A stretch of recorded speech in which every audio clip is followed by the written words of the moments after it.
Hey, welcome to the Sharing Jesus podcast, where we share stories, awesome ministry moments, and everything in between. I'm your host, Caleb Reese, and join with me as always are our lead pastor, Michael Reese, associate pastor, Sean Collins, and student pastor, Rob Cox. Y'all excited for today's episode? Let's go. Oh, I'm pumped. Ready to roll. As you can see from the title, we're talking about the generations of youth ministry. And y'all aren't here in the room with us, but our kind of guide sheet that we have laid before us. We have our pastor who's going to talk about youth ministry in the 80s, Sean who's going to talk about youth ministry in the 90s, Rob who's going to talk about youth ministry in the 2000s, and we're all going to kind of hit on youth ministry from the 2000s and up, and even in this current decade that we're in right now. We're going to talk about what youth ministry we were involved in, youth pastors that led these some awesome ministries, and the highlights from the 80s, the 90s, and 2000s and beyond of the camps and conferences that we attended. Just some awesome memories that we're going to take, kind of like going down memory lane. So as we dive into today's episode, what are y'all most excited for to talk about today? Well, it's bringing back memories, just like you said. Usually youth ministry has been the same. It just adapts. It adapts to each decade. It adapts to the fun items. The Word of God stays the same, and which is relevant. I mean, we always say, hey, God's message never changes, but our methods do, how we reach people. Yeah, I'm pumped to hear the stories, because I was not in youth ministry as a teenager. I was always the guest, and so I don't know what it was like. But I also used to teach history, so I love to see how things repeat themselves and they come back full circle, or even evolved. Yeah, or something that was cool in the 70s, then died off, and then all of a sudden somebody's presenting it again, and it's this new thing. Youth so I'm ready to learn. Is definitely 100%. I think it reflects kind of culture, especially now, because things can be trendy and things can work in the 80s, but now, sometimes they don't work, sometimes they do. And we'll dive into it some, but you just look at a conference like AYC. It was cool in the 90s, still cool now, and we'll dive into that later. But sure. As we dive into this first segment, all right, let's dive into youth ministry in the 80s. Okay. Matter of fact, I will jump back just a little bit. I got saved in 1977. My mom's a single mom at that particular time. She ended up marrying a great guy, my stepdad, Garvis Forrest. In 1980, we went to a church, and I remember some youth leaders I had. I wanted to just give a shout out in the 70s, Larry and Margie Joe Chalker. He later on surrendered in the ministry. And but I remember there was also John and Sarah Lewis, I think, were in that mix. And they, Jeannie and Lemoyne Wiggins, I believe he also surrendered in the ministry. And they were all in charge. Their kids were young, doing all these different things. I remember what stands out is and this is cutting edge, I mean, for a church in the late 70s to have a type of fall festival. I mean, it was spooky stuff where you would walk into this room and you would stick your hand in a hole and you'd have to identify this, and they said this is eyeballs, and all it was peeled grapes. We still play that game. It's called What's in the Box. Yes, What's in the Box. There you go. And then here's some guts you'd reach into, but it's really gotta guess what it is spaghetti. Yeah. Wow. And that, and those things, and then into the 80s, there was Kim and Steve Phillips, who was our youth director then, and Orr Missionary Baptist Church. This is after that, in a big youth trip happened, I believe it was 1981 or 1982. Kim and Steve Phillips was our youth directors back then, and Orr Missionary Baptist Church, Huntington, Texas. We saved up and went to Eureka Springs, the Passion Play. It was a big deal. Rented a van. Left out 15-passenger van, 1973 model. It was creaky and old, and I don't know if it was that year, but it, and what we did even back then, there were such things as youth rallies. I was the president of the youth rally as a teenager. Yep. Wow. The president. Got started early. El Presidente in my teenage years. And so I'm up there moderating the youth rally. All that did was train you for church business meetings later. So moderated was it youth like rally. Was it like moderated the youth rally? Was it like a big thing in the 80s? Yes, it was. For students to load up in a bus and go somewhere? But the thing is, what the highlight was about youth rallies in the 80s when I met Caleb's mom and Karen before Caleb was ever thought about. And so I meet her at church camp And of course, church camps, they were cutting edge. And Doug Curtis will tell you this, in the 60s, a lot of older preachers thought that was of the devil, church camps. Really? Yes. Wow. ABA, church camps in the 60s of the devil. You've said something about the 60s and the 70s now that are cutting edge. They were cutting edge then. And in these youth rallies, here's the highlight of them. Number one, obviously, just like you said earlier, when you started in you started attending youth events, it was for the girls. And yes, you go to another church to meet the girls. Also food. Let's go back to the culture, honestly, of America in the 70s and 80s. Mm-hmm. Like, Sunday was for church. Yes. Everyone did not go to church, but like everyone like knew like Sundays for church, and but most people went to church. In the South. Sundays in the South is about church. Matter of fact, get this: when I grew up in the 70s and 80s, there were laws such as certain stores could not be open on Sunday. Yeah. The selling of any alcohol was not allowed on Sunday, depending on the county you lived in. The only reason I know that is because of the movie Footloose. Exactly. And so really random. That was the culture in the 70s and 80s when I grew up, and then of course I graduated high school in 1985, met Miss Karen in 1986, and we could not date the first 6 years, but we could go to church and youth rallies together. I said 6 years, I might have meant 6 months, because she was 15, she turned 16, we started dating. And so what you're saying is you had to leave room for Matthew, Mark, Luke, and John. In between. Okay. Exactly. The Bible in between us. Mm-hmm. And so different things. I remember youth events, meeting up on a Saturday, singing around a campfire, roasting marshmallows, having a good time. Singing was a big thing in those 70s youth songs. Oh my! I'm not going to. Yeah, that's not even on our list. What are some obviously hymns been around for years before the 70s and 80s, but there was contemporary music in the 70s. So since that's relevant, we're and here at Sharon we love a blended worship service. What were some popular? Yeah, sing us a song. Oh no. And I cannot remember. Yeah, he's looking it up on Google right now. Yeah, I cannot remember what it was. Popular songs in the 80s. Worship songs in the 80s. I probably know some of them because they've stuck around forever. Yeah. Well, I remember in the 80s, there was a contemporary artist who was cutting edge, and I liked listening to him. His name was Carmen. And I knew that was coming. If you don't know, this Saturday night, I'm going to see, he was around in the way back era, Stephen Curtis Chapman. I'm going to see him on Saturday night. A spirit song, Glorify Thy Name, Father, I Adore You. Maranatha's worship songs of the 60s, 70s, and 80s, and I hit play and stop that thing.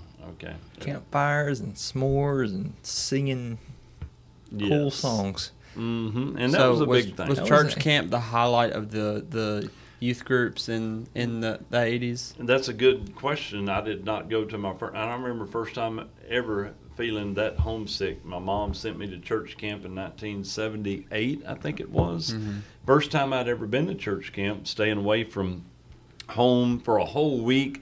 I called home by getting on a payphone, and you dial 0 and you tell the operator I want to call home collect. Which this was the early 2000s, but I remember when Bog Springs had that phone. The payphone? Yeah. Yeah.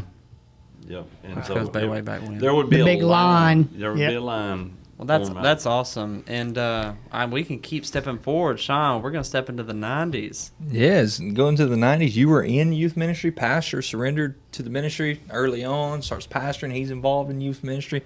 Y'all talk about the 90s. What was that like? Yeah, so youth ministry in the 90s. Of course, starting off personal testimony here, I was saved and baptized 95, 96. I'll get to that in just a second, but I was saved at a Joy Explo conference. Winter Jam. It was kind of a Winter Jam Joy Explo conference. Yeah, you told me that. Yeah, and so I was saved, baptized. But youth ministry for me is my parents, they really were worried about me because I always carried a book with me. I don't know if things have changed much, but I've always carried a book with me. You do have a lot of books. Well, where were you at in youth ministry as far as location? So we lived out on a farm in Royal, Arkansas, which Okay. is just west of Hot Springs. And my parents wanted me to go to youth because of the fact that I always carried the book around. So they were worried about me. So they wanted me to meet friends. So that was what it was all about for them. They were worried about me, wanted me to meet friends, and they felt like church was a good place to do that. I'd be around quote unquote good moral kids. I could hang out with them. My sister actually was going to the youth group there at the church closest to our house there on Sunshine Road before I went. Started going there. Little did I know, and I'm very thankful for that for my parents. I mean, I remember one time not wanting to go to church, and actually I got in the back seat. My sister was driving, and I remember banging on the window like mad because I didn't want to go. I didn't want to go and hang out. It was just not what I wanted to do that night. And little did I know that decision that they made changed my life. Wow. And here I sit, even though they didn't go to church. Yeah. They did not go to church. I could count on the time from that time to when I was a kid growing up. The only time I went to church was when. And I know we're getting a little serious here, but the only time I went to church was when I went to stay the night with a friend. So we're talking a handful of times, and it changed my life. I had a lot of friends like that growing up. Yeah. I mean, man, I'd be in I remember talking one day to the preacher. I didn't know what it was all about, and I can tell you exactly when it was because it was when the Buffalo Bills went to 3 straight Super Bowls and lost every one of them. Actually, So it was they went to 4 straight. 4? Did I miss it? Okay, my brain was saying 4. My mouth said 3. But they lost to the Giants, to the Cowboys, I think twice. Cowboys twice, the Giants, and I don't remember the other team. So anyhow, I remember talking to him about the Super Bowl. I didn't know this guy. He didn't know me. And I was sitting there having a conversation while he was in the pulpit. They were about to dismiss, though. So the conferences, what I remember youth ministry, Winter Jam, Joy Explo, Hot Hearts. Which I looked it up. I was curious when Winter Jam started. It was in 95. And I remember hearing the history of this is that it started as called January Jam. That's not cool. I'm glad they changed it. Yeah. So the conferences, for me at that time when I went, it was all about the sleepover. The hotel in Little Rock. I could go and hang out. It was a free night in a hotel away from the farm.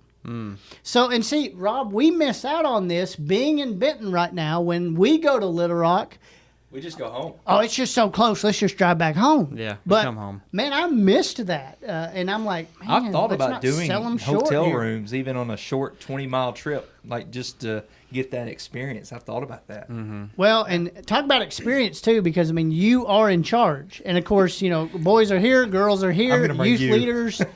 I mean, you've got to separate. You got to. Speaking of something that he's talking about that fits in, he was talking. By the way, I love you, Lord. I lift my voice to worship you, oh my soul. You Rejoice. just Googled that. Wow, Well, thanks. No, that was 78. When you started, No, I'm gonna get there. I've already written them down. what songs? Yeah, I'm gonna get there. You're ready for 90s? I'm gonna get there. I've got Get a it. few. Get it. All right. So, but mapped out. volunteer youth leaders. That's what we had. Volunteer youth leaders. Now, I was at a smaller Southern Baptist church there. They make youth ministry happen. Yeah, by the way. exactly. Volunteer youth ministry. It was a husband and wife team. They had the wherewithal during this conference to come to me and said, hey, we just want you to know that we're praying for you. That's all they said. Well, the Spirit used that. The Spirit, I like to say, awakened my heart, but the Spirit convicted me of what's all that about? What does that mean? Because I wasn't raised. What does that mean? So I went to her afterwards and I began talking with her. She shared the gospel with me, and I got saved. That's cool. Yeah, and so that's what it's about. But let me backtrack just a hair, because youth ministry. Here we are. I was running the roads, country roads, with a guy by the name of Michael Caparella. Don't even know where he was at. But we would run the roads, play video games. This was before this conference where I got saved. I was lost, didn't know the Lord. We were running in his lowrider. He had a S10 dropped to the ground with a kicker in the seat there, 12-inch Oh, yeah. 12-inch kicker. Right in between the two seats. Yes. Yes. And Bumping. yeah, now we're going to get to Christian music, but at that time it was bone, bone, bone, bone, bone, Bone Thugs and Harmony. Okay. Okay. So Michael says to me, hey, let's go to church camp. Let's go to church camp. We can go to church camp. We can play basketball, all the basketball we want. Let's go. Yeah. So we knock on the guy's That's door. the selling point. Yeah, basketball. Yeah, at that time it was, even for me, and I'm like tiny, still am. So we knock on the guy's door, and hey, sir, we would like to go, preacher answered at that time, parsonage. We would like to go to church camp. Y'all just went to the parsonage. Yes. Yeah, we want to go to church camp. Let's go talk to this guy. So Okay. he says, looks at us, scrappy kids, just, don't even know who we are. I don't know you. You haven't been to any of our services. Y'all can't go. Yeah. Here was an opportunity for them to take us to church camp. 2 kids that didn't know the Lord. Like I said, I don't even know where Michael is now. Mm-hmm. We need to track him down. And I know for a fact, it wasn't long after that, I know he was slinging drugs. I do know that. I hope that's okay to say, but just one of them things. It was years ago. Yeah. So, we didn't know the Lord. Yeah. And that could have been, God in his providence, he took care of it all. Sure, But I often wonder, don't ever turn down a kid That that could wants have been to. Sean and Michael. instead of Exactly. just Sean. Exactly. Wow. Yes. Yes. Yeah. Yeah. Yeah. And I've never, ever, ever forgotten that. So that's the reason if a kid wants to go to camp, we find a way to get him to camp. Because I was turned down. Get on the bus. Yes. Let's go. Yeah. So. Which, if you don't know what a parsonage is, it's the house where the pastor lives. So they just went up to the parsonage, knocked on his door. Yeah. So, DC Talk was real popular to music. Again, Hot Hearts, Joy Explo, they brought in the big guys. At that time, Clay Cross. I actually saw him years later at a smaller event. Of course, his time was over. He was older, and he actually did pass his guitar back to the person. He passed it back, and I'm like, dude, the stand's literally 2 feet away from you. You could have set your own guitar down. Big time, and when you just hand it off. Yeah. Yeah. But, Clay Cross was real popular. There was a few more, but, of course, one of the songs, and it's still done today to a degree, Big Big House. That's Lots a and good lots one. of room. That's Doing the good. whole football motion. Yeah, Yep. that was huge. The one that hit me in the 90s, I was preaching at youth camp 1990, and the fellow who led the singing, Johnny Williams, he's married to Shirley Williams.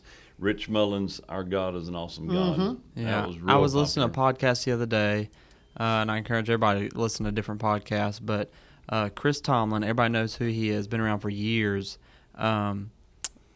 Which it's an older song is "We Fall Down, We Lay Our Crowns Yes. at the Feet of Jesus." Yeah. And he told the story of when he wrote that song in his hotel one night. And I think it was for a winter jam, and he went up to the artist and said, "Hey, look, I want to put this on the list every single night for the rest of the tour." Yeah.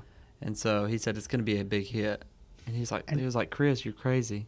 And so they put it in the set list, and it's a song that blew up. It did. Yeah. So, Go ahead, Sean. well, I was just going to transition, and I do have a transition story, but go ahead, and then I'll transition it. What was it like, Pastor? Well, It's I like want to leading- piggyback on one thing that Sean said that just breaks my heart to hear what he just described. There in the 90s, I'm pastoring in the 90s in East Texas. There was a church I'm pastoring in our church camp that we go to, Pine Springs, and I forget the name of the church, but I remember the town, Kirbyville, Texas, one of our sister churches, Missionary Baptist churches. Cutting edge again. They said they went to the whole school. They rented 2 Greyhound buses.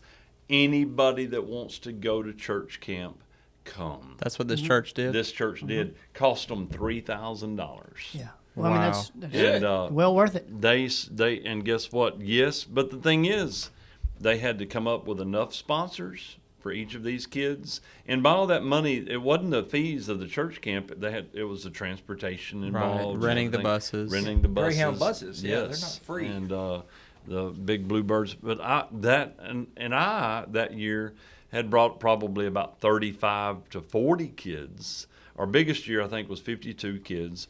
Anyway, or 52 total. The church camp was packed, but I was like, wow, it's a lot of work. Yeah. Well, and I was just going to say, I mean, you know, and hey, the church that I was with, that again I was in the youth department. They could have easily turned me away. Hey, we're going to this conference, but you're not this, or you're not one of the regulars or whatnot. But they let me go to the conference, and it was obviously the Lord used it, and it was life changing, and wow. here we are. That's cool to hear your backstory. Yeah. And I will say this, guys, and now I'm just laying it down, that Little Country SBC Church, but the church that the pastor that turned me down, I don't know, I don't even know who it was, but I do know that the church that said no, and it wasn't the church, I shouldn't say that, but that the church is still there in that same location, still ministering, and still doing their thing. I can go right back to it, and it was actually one of our churches in the ABA that did that. And not throwing shade, but that's just the honest truth. And I pray to God that they've kind of moved from that, past that, and learned from it. And if they haven't, maybe that'll help. Maybe this will help. In both of y'all's eras, was bus ministry, like, was it a big thing? That's what I was wondering. I don't know if we got enough time. Well, that's it was cutting edge in the 70s. A lot of churches grew during the 70s through bus ministries. A lot of independent Baptists way up in big cities and stuff grew exponentially. But what happened was they threw these big nets out there, gathered lots of people, some in messy ministry again. You got to get messy if you want to deal with people. And some people like it nice and neat and tidy and don't like any new. And that's not, Jesus didn't do that. So church camp, of course, I've already mentioned that I wasn't able to go to one, but I was obviously, I began to see dress code change with church camp. Pastor, that's a whole nother podcast. Oh, I know. Like, Pastor was probably swimming in his 3-piece suit and tie.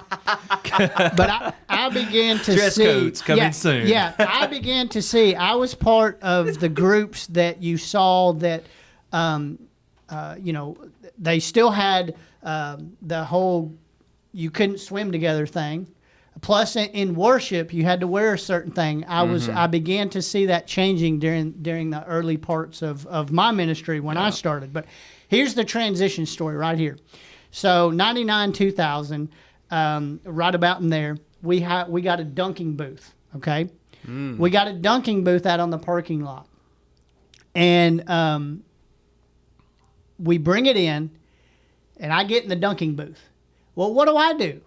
I take my shirt off. I mean, you have to. You're about to get wet in the dunking booth. And Pastor, you're saying, oh no, because to me, that's just what you do. You have, I'm a guy, okay? Yeah, you're in the dunking booth. I'm in the dunking booth. Take your shirt off. I didn't realize how... You only brought one shirt. That's right. We'll get to it when we get in the future ministry, but what always confused me is they're always like dress code, dress code, dress code, but during the summer when these kids are spending time at the lake and at swimming pools, guys don't have their shirts on. And they're always like, at church camp, they're like, wear a shirt. And I'm just like, at the end of the day, why? They're going to go home and go swim together, and they're not going to have a shirt on. Because if you don't wear that shirt, you're going to hell. I didn't realize how scandalous that was until years later that the guy looked at me and said, I can't believe you took off your shirt that time. I'm like, I was getting in a dunking booth. Yeah. So there's my transition story. That's my shirt for worship tonight. I'm telling you. Well, that's awesome, and we're going to take a quick break, and then we're going to dive into youth ministry in 2000s and beyond, and I'm super excited. So you may be getting to work, you maybe want to take a quick break, and we'll get right back to youth ministry in the 2000s and beyond.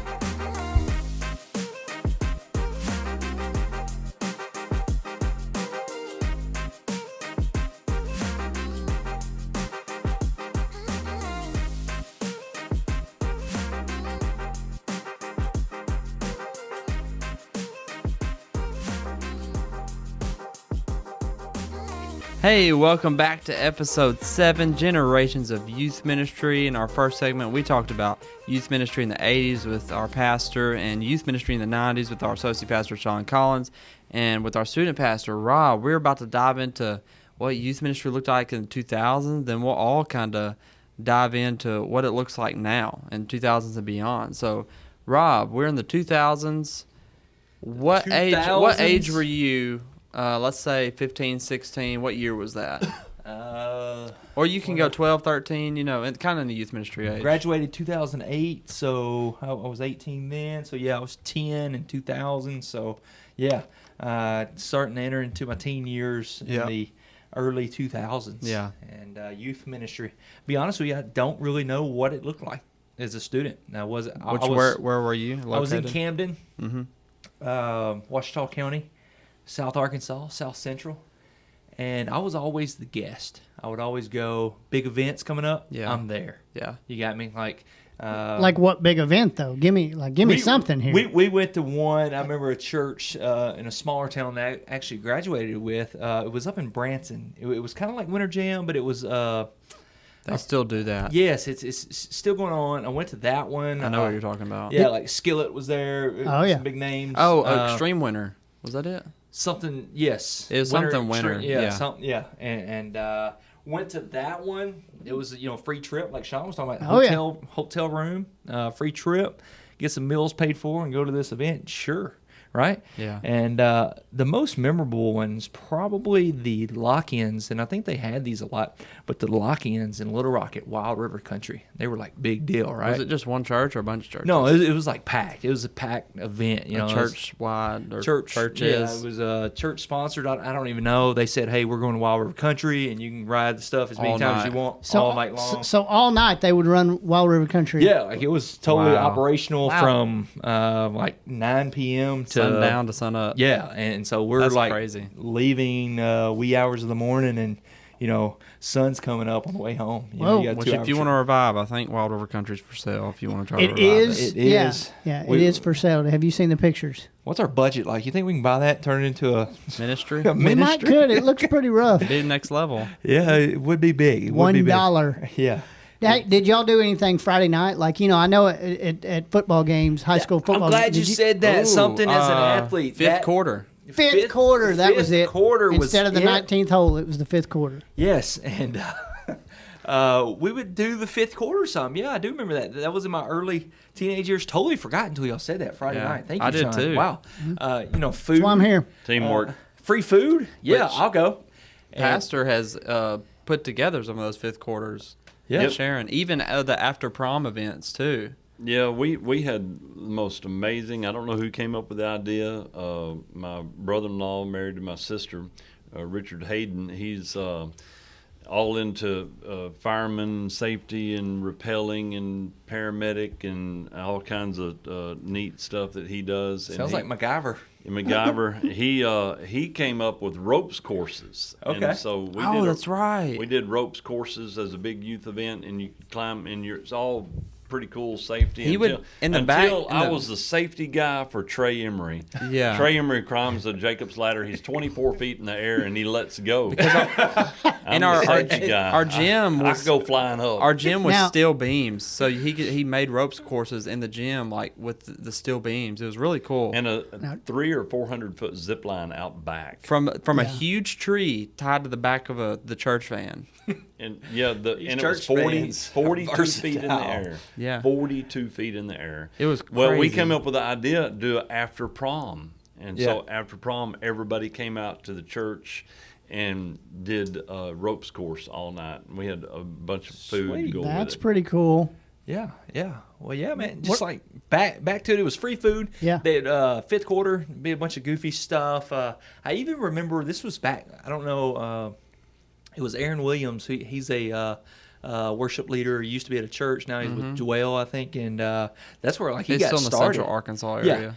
Yeah. Aaron got started with fifth quarters. I remember that, and play games, face the cookie, and then the glass game where you'd try to eat the Oreos off the glass. You'd do a bunch of those youth games, and it'd be free food, and there would always be the Word of God presented at those things. It was like that was the constant. So I do remember those.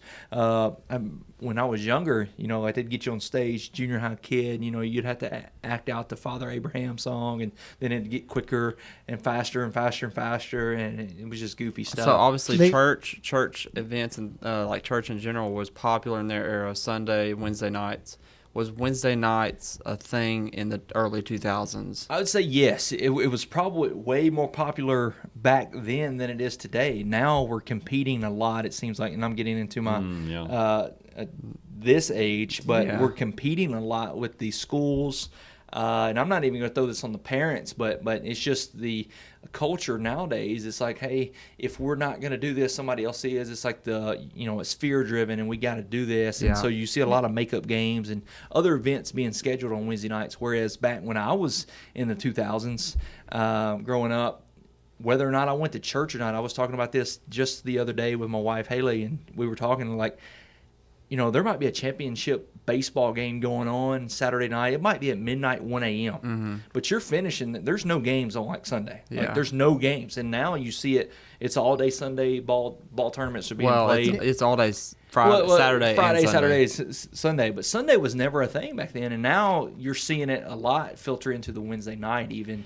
And so you're competing a lot with your teenagers. And so you and I are close, and I was in the youth ministry 2010 to 2016. That's when I started getting involved and leading. Right, and so but in those, you talk about baseball and school sports and activities, and I remember, at Hamburg, in the 2010, as my older sister graduated, I don't think they really scheduled sports on Wednesday nights, but over from early 2000s to now, that style of scheduling sports on Wednesday nights and Saturdays and Sundays has slowly just creeped in more and more. Sure. It was never a drastic thing. In Arkansas, to be fair, we all have grown up in the Bible Belt, Yeah. and it's a part of the culture in the Bible Belt. Yeah. Yeah. So I enjoyed the youth ministry. Be honest with you guys, it was the basketball. There was a church, and when I got saved in, we went and played basketball. A lot of times, not even church going on. Somebody randomly had a key. Like, oh, you got a key to the church? Yeah. Well, let's go up there. Nobody knew we was up there, but we played basketball 2-3 hours at night, and it'd be a packed gym. We had the basketball goal that was on the back of the parking lot with the either no net or ripped net. So y'all actually had a gym? This was a nice gym. Oh, it wasn't a full court, but it was 3/4 marked and all that. Oh. Now, disclaimer, some stuff got broken. I'm not gonna. It happens. Yeah, it happens. There was nobody there for emergencies or nothing. It was pretty dangerous, probably. But back then it was fun. It was somewhere to go. It kept you off the streets. And that exactly as Pastor says. If I'd rather have a scuff on the wall or maybe even have to do some sheetrock work, that means things are happening and kids are there. People are And there. I don't know why, but Dad gave my sister, older sister, and myself a key to our church gym when we were in South Arkansas. But on Friday nights and Saturday nights after the football game, we would play basketball till 1 or 2 a.m. Yeah. And just were always there. But those kids also, at the same time, they fell in love with playing basketball, and the people that were there, and sometimes our youth pastor at the time, Trey Emery, would hang out with us till midnight. And so relationships were formed, and so people would come on Wednesday nights. Great ministry tool. One of the great Basketball. stories, and one of the great stories that I've seen, it's a wonderful picture. John MacArthur pastors Grace Community Church in Los Angeles. He's overlooking, he's office complex, 2-story, so he's at a window, hands behind his back, and somebody took a picture of him from behind. Yeah. And they took a picture of it because what's down below is a fountain. Yeah. And there's kids playing in that fountain, having a wonderful time, splashing. Yeah. And they caption it. MacArthur turns around and says, "You see that? I love that. This is teaching them to fall in love with the church." And I thought to myself, that resonated with me because I've seen times where instead of having that attitude, it's, "Get out of that fountain. Why are you in that fountain? You're going to mess that fountain up." Exactly. It's not about them going in, open your Bible, sit in this pew, but it's more them just being comfortable being there. Exactly. So what you described of playing basketball till 2 a.m. or playing basketball or doing this or doing that, that is teaching our people and kids to fall in love with the church. Yeah, that's a big ministry tool. Yep, it's just a place, but a place is a tool. Absolutely. Whether it's a gym, correct. Even if it's one of those basketball goals that you put bricks on there to keep the wind from blowing it down out in the parking lot. Yeah. And I don't care even if you have that. Use it. It's a tool. I think, and just it's silly, but what was so fun about the gym we had at church is we had a little scoreboard and we had music and it was just fun and competitive. And a lot of times the girls or the guys brought their girlfriends, and like everybody was there, and we could lock off parts of the building, and we had the kitchen open, drinks, and yeah, that was a ministry tool. But I mean, it's not just basketball. Sometimes we had the holes in the floor. We could set up the volleyball net, and we could play volleyball. That's what I was going to. So you played volleyball? Yeah. Volleyball never took off really around here. Really? Yeah. It was huge for Armin. Like what about like see laser tag started. Laser tag, you started seeing all the guns when I was a kid. Oh, but any gym. But did y'all do laser tag or anything like we that? did Yes. Nerf wars. Nerf wars, okay. Any gym though, you Nerf could play was coming in. wiffle Okay. ball, Yeah. kickball. Like you could play it all. Did you ever go to church camp, Rob, or were you Church always camp? playing No. sports? I was always playing sports. Okay. 4-sport athlete, always in sports. Never got to go to church camp. as a Four kid. sports? Yeah, like Monday I'd be at the track meet, but Tuesday I'd be pitching. Like I was busy. Goodness. Yeah. Summer yeah. camps Wow. is I just tough read all the on, time. especially nowadays. But the early 2000s, yeah, kind of too. But especially nowadays, church camps are tough for student athletes Yeah, because of especially summer- football players. Yes, Football summer players, work, you're yeah. starting Travel ball. AAU basketball is a big deal, but you also got football workouts going on, and I used to be a part of the problem. You know, scheduling these workouts, making them mandatory, team camp, 7-on-7s, a lot of things. And you know, going back to it, my calling into the ministry, I realized, hey, those things, they are important, but there's something else way more important than just a ball. There's Yeah. something way more important out there. And since we're talking about all this stuff that's really relevant, Rob, let's dive into. We're in the youth ministry in this day and age. Let's dive into the culture, and that can be relevant to Central Arkansas, but even the country. But let's dive into the culture of youth ministry, but more in particular, students. Students, I'll say this, and this might blow some people's minds. Wednesday night youth ministry is not the church. What I mean by that is our Sunday corporate gathering where all generations together are together. That's the church, right? And so I don't like to treat a Wednesday night youth ministry sharing students as a church in itself. I'm trying to get people to Sunday, right? Right. And so when you have that mindset, you use it as a tool, just like a basketball court, right?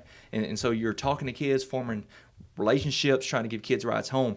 And so I get a lot of that from my coaching background. That's just things that you do, rapport with kids, and getting them not only to trust you, but trust this place and the people that's in it.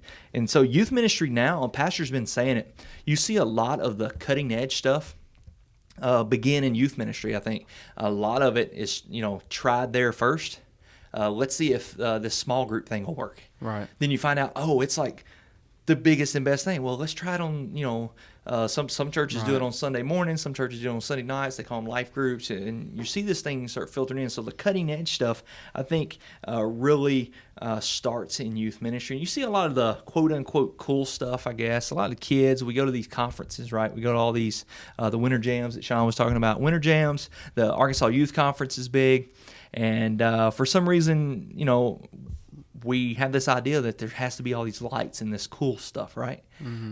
But something that I said about the fifth quarters a while ago, there's always something constant in that, and it's the Word of God. Yeah. It's always there. And so it might, I think Pastor said it just a moment ago about, the method has changed over time. You see it a lot starting in youth ministry, but the message is still the same. And so I'm the guy, I'm always outside the box, willing to try something different. And so nowadays, I think if you have to be relevant. Nowadays, kids are seeing stuff 5 seconds after it happens, on social media. Yeah. And so culture has impacted the church greatly. I'll say that.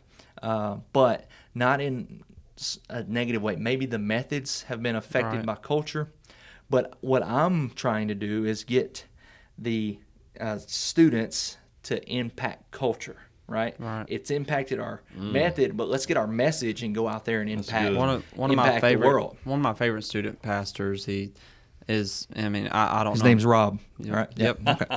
And I don't know this guy personally, but he pastors like one of the largest youth ministries in the U.S. But they're one of their biggest like forefronts in their youth ministry is always like, you know, culture has always influenced the world, but what's wrong with the church influencing culture? Yes, and that's when it comes to methods, like that's what methods have to change. I think they have to, because how fast and quick the culture changes. Because it's so, like, nowadays you can go up to some high schoolers and like church is something they've never thought about going to. They've never been sat down in a church building, and like compared to the 80s or 90s, like every kid knows what church is and knows that Sunday is for church. Nowadays it's so fast, and so you guys have seen it gradually change. Right, we started in the 70s, right, and you see a gradual change. You was talking about dress code a minute ago in the Dunkin' booth, and we're talking about generations of people before it changes. Nowadays, every student pastor out there is faced with an issue. This year it might be cool, but next year there's something new, and that's a thing of the past. Yeah. It's changing so quick, and it might not even be yearly. It might be seasonally. Like it was cool in the fall, but now in the spring that's old. And so you got to keep up with these things to use them as part of your method to reach them, so you can train them and disciple them with the message so that they can go out and make an impact on that culture. Yeah, well, yeah, exactly. I mean, everything that we're talking about is, summed up in the fact that we are in the world, but we're not to be of the world. Correct. And so, that's what we see. I think some people try to figure out where that line is. They try to figure it out, and I think it all starts in the heart.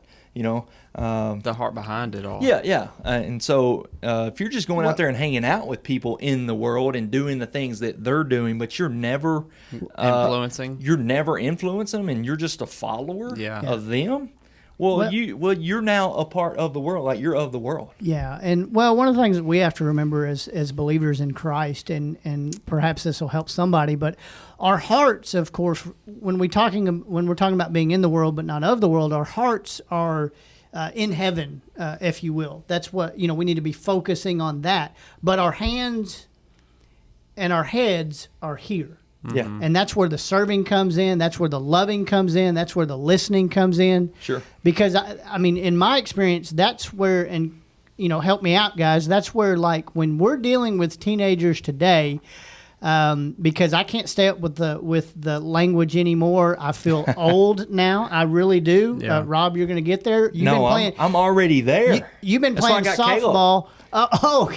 Because you and I were talking about you get tired now at 8:15. Yeah, right. Yeah. And I'm barely hanging on. Oh, wow. Just wait. That's how fast it's Wait changing. till you You're get barely hanging married. on. Okay. Have a kid. Going to bed early, yes, but also just like keeping up with culture. Because like Rob said, things are seasonal, if not like, and a lot of credit due to social media as how fast things become popular or trendy is from social media. And things change so fast in youth as style and slang words and different things. So, y'all help me here. If I'm off, y'all tell me. But so that's where if we're gonna really pour into and be there for students of today, we have to learn how to meet them where they are and hear them and listen to them well. And we love them 100%. And I wanted to mention something earlier. We were talking about in y'all's day and age in the 80s and 90s how like van ministries and things like that were popular. As to nowadays, like it's tough to do that kind of stuff because of just the culture, and I guess I don't know the word I'm looking for, but like in this culture, it's weird to say, but you can't just drive around and pick up kids in a van. No, you're going to get arrested really quick. Now, granted, if it's put together well and you wanted kids to come get picked up and you wanted them to come to church, yes. But but in the 80s and 90s, you could drive through neighborhoods and say, "Hey, we're going to church tonight. Come on." They're out there playing in the ditch. Yeah. Mom, can I go to church? Yeah, go. Yeah. Nowadays, Where you can't be at? do It that. don't matter. No, it doesn't matter. Yeah, And that was the 70s right there. Yeah. There wasn't no parental forms to fill out. No, just get on the bus. Let's go. Yeah, I would ride my bike everywhere. Yeah. And now, No, you can't do it now. Which as we kind of wrap this up, let's talk about, just the positives and things we can look forward to. And I'll start with this. It's one of my favorite worship songs right now by Maverick City, is that the blood is still the blood and Jesus still saves. that's a good word. And that's what we can always come back to, and that will always be the message that we bring. And the method will, I will say that it always needs to change, and we can do our best to craft it in a way that's the message. But we may present it a different way. It may sound different. It may look different, but the message doesn't change. That's right. Yeah. And it's just it hits home where it's the gospel. We hold up Jesus Christ by either our lips or our life, the life you live and the words you speak. And right now we're doing this on a Wednesday night, and so just talking about this is kind of makes me emotional, because I think about students right now playing pool and ping pong in the other room right now. Yeah, you can hear them. And there's kids. They're here. There's kids. Some music playing in there, and just that's just ministry. It looks different all the time. It will always change. It will always evolve. We'll come up with crazy new ways to reach people, whether that's setting up a tent at a big football game that we do yearly, or got a barrel full of candy over here. Yeah. Do we really? We do. Oh, right there. Wow. Yeah, chocolate. Yeah. But yeah, that the ministry is always going to be evolving. But yeah, and I do want to add this, Sean. Is there anything that you got? Because I'm going to wrap it up. I got a good word for our listeners here in just a second.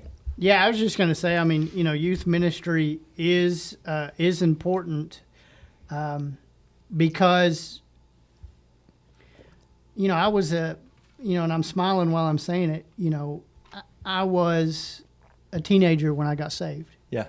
And so, I had a book in my hand. I got mad having to go to church. I did this, I did that.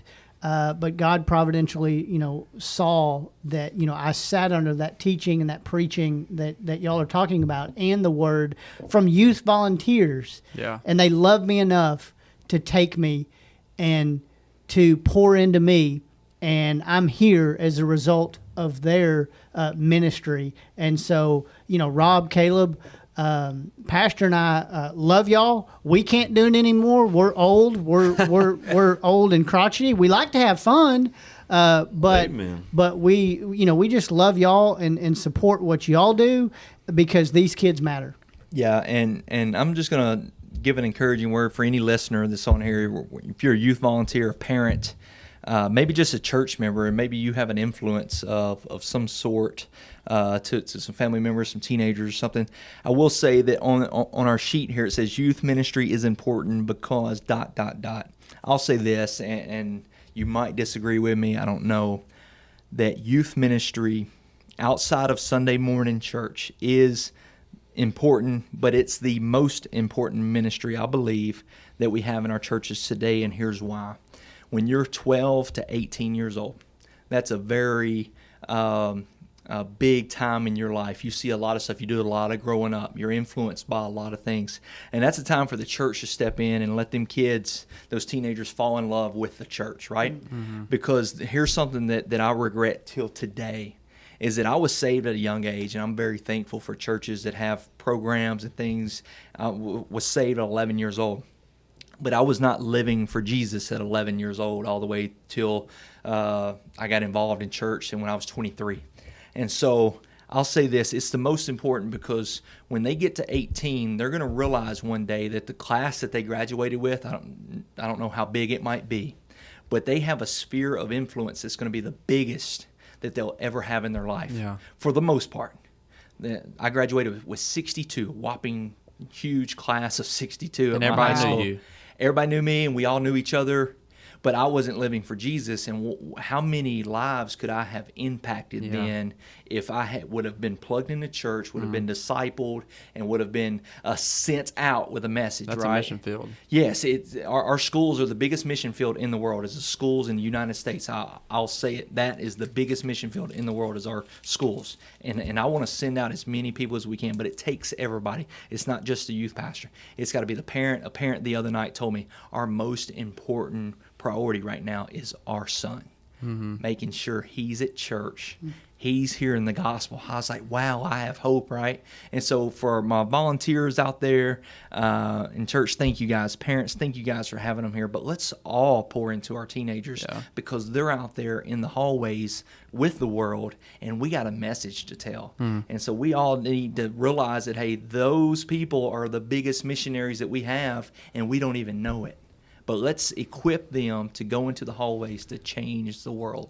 Amen. That snotty-nosed kid may be the next Rob Cox and Sean Collins. Yeah. And they You never get know. saved, and then they surrender in the ministry. Such powerful words and encouragement, and I enjoyed today's episode so much. Thank y'all guys so much for joining us. If you tuned in through the whole episode, we pray that we have encouraged you in a way and possibly shared some tips and tricks to help us all continue on the mission of following Jesus, loving others, and reaching the lost.